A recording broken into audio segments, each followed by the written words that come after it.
This email breaks every single cold email rule that the gurus teach you.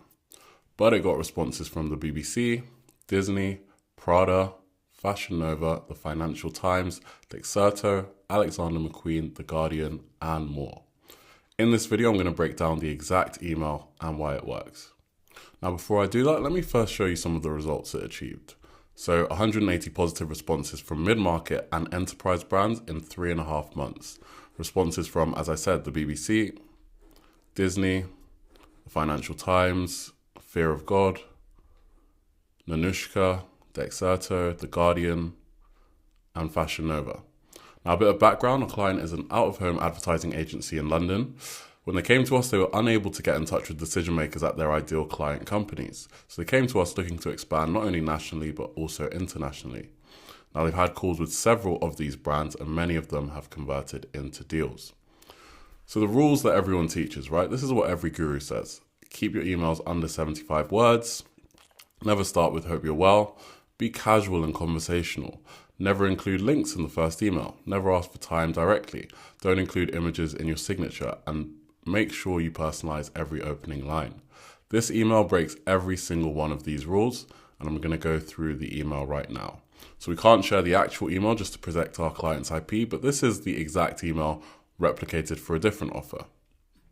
Hey, so real quick, if you run a US or UK-based marketing or PR agency like our client, you're doing over $1 million a year in revenue, and you're looking to add some qualified sales calls directly onto your calendar, fully done for you, click the link to our website in the description below, have a look at some of our work there, and if you're interested, book a call with me to learn more. Let's get back to the video.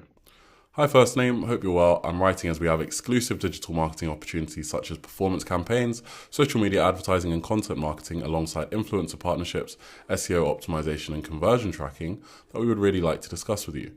We work with clients globally with over 15 years experience planning, developing and executing digital campaigns, social media strategies and performance marketing, as well as all paid advertising, content creation and analytics reporting.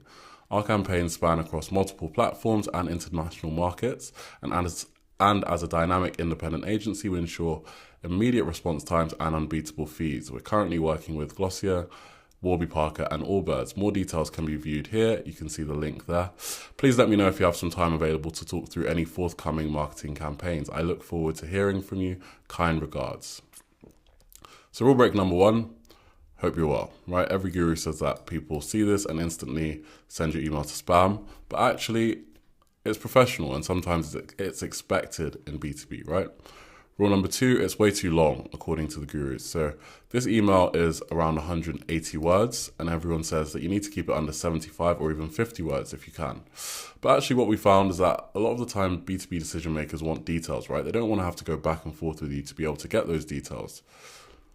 Rule number 3, formal tone. So you can see there's no casual language and it sounds like actual business communication, which is what a lot of these senior decision makers want to see. Rule number 4, a link in the first email.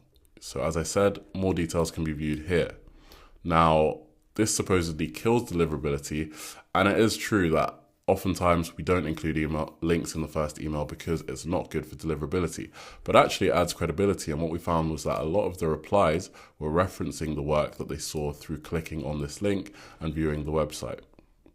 Rule number 5, ask for time directly. So here, please let me know if you have some time available. And again, this supposedly is a bad idea and soft CTAs are better. Now, again, on this, I would say that from our experience, a lot of the time soft CTAs do perform better and you can at least start that conversation and then nurture them to a call from there. But in this case, there was no soft ask, just a direct request. And what we're finding is that a lot of the people replying to this email, that's exactly what they're looking for, right? Like I said before, they don't want to go back and forth with you via email. They'd rather just get something penciled in now that they have all of the information they need from viewing the website and from viewing this email, and then just get straight to it. And then rule number 6, that was broken, no personalization, right? You can see that we did personalize the subject line, but actually this is literally the same for every single prospect, and as is the rest of the email. Now, again, that's another rule that is supposedly not broken, but because this is such a unique offer, our client's offer, and because they have all the details that they need in this email, actually what you find is that not having personalization in that first line doesn't really matter. So why it actually works is a genuine value prop, right? The client is offering something unique which is exclusive advertising opportunities. And the reason most emails fail is because the offer is boring, not because they break rules. So in this case, our client has a unique offer. And so the email essentially is just a means of communicating that offer, whether it's 15 words or it's 180 words, right? Professional credibility. So they list 3 active, well-known clients, and they also state that they have 15 years experience with specifics. And if you go to their website, you can see a ton of different campaigns that they've run for high-level clients. Perfect targeting. So it was sent to people who actually buy out-of-home advertising, and the right message to the right people is infinitely better than the perfect message to the wrong people. Now, when you're sending at high volume, particularly when you're not including, personalization or custom fields, as we didn't here, what is super important is having good deliverability, right? So having proper domain infrastructure, having that warm up, and being able to scale horizontally. So that's a super important lesson, because a lot of the time, if you try to run a similar structure to this, what's going to happen is you're going to burn your domains and you're not going to be able to send at the volume that you need to be able to achieve these kind of results. So technical execution is much more important than following content rules. So what's the real lesson here? What most people get wrong is that they obsess over tactics instead of offer quality, right? You can't email your way out of a boring business. You can't email your way out of a boring offer. What you need to think about is, how can we craft this offer into something genuinely unique that people are going to put their hands up and be interested in? Follow rules instead of thinking. So that's another thing that people often do. But what you can see here in this example is, when we're emailing these high-level clients, right? B2B buyers expect professional communication.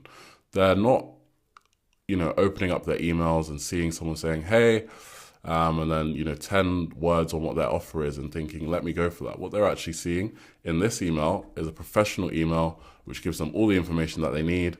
They can click the link for further information and examples if they want. And actually, that's the reason that a lot of people are replying and being interested, because they have all of that information available to them and they can make a decision, is this something they're interested in or not? And then the other thing people often focus on is they forget targeting is everything, right? Like I said earlier, the perfect email to the wrong person is not going to work. Good emails to the right person get you results, as in this case.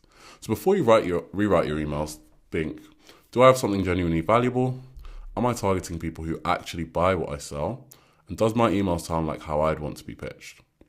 The BBC and Disney didn't respond because we followed a framework. They responded because we offered something that they needed and is unique, and we did it in a professional manner.